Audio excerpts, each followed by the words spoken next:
Second part of this question is asking us to use synthetic division to find one actual zero.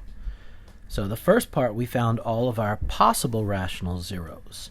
So if there are actual zeros, they're going to come from this list. And we're going to use synthetic division to find it. So let's go ahead and start. We're going to start with our synthetic division. I'm going to use the coefficients from the polynomial function 3, -7, -75, and 175. 3, -7, -75, and 175. And I'm going to start.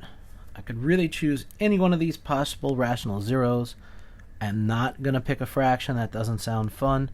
So I'll just start with +1, and then I'll go to -1, and then +5 and -5, and I'll just keep going down the line until I find something. So let's start with a +1. Alright, so for the synthetic division, the first step is to drop down the first number. Then we're going to multiply 3 times 1. Then we're going to add -7 plus 3. And we're going to multiply. I'm going to add. I'm going to multiply. And we're going to add. Okay, and we find out that we do not get a 0 here. Okay, 175 minus 79. Let me get my calculator. That's 96.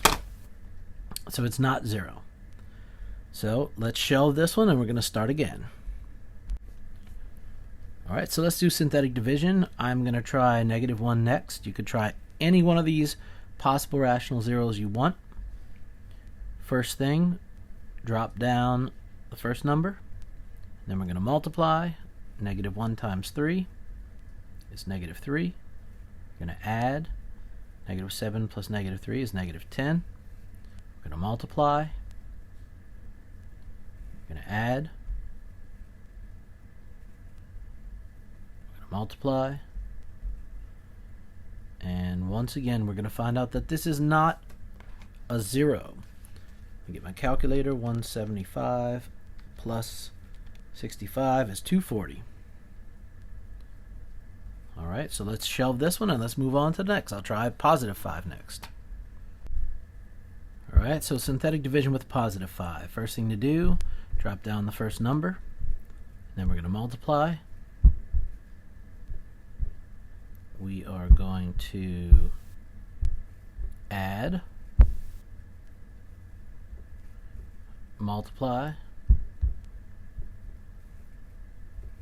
add, and multiply. My calculator. 5 times 35. Okay. 5 times -35 is -175. And guess what? We found one of our zeros. Okay. So one of our actual zeros is 5.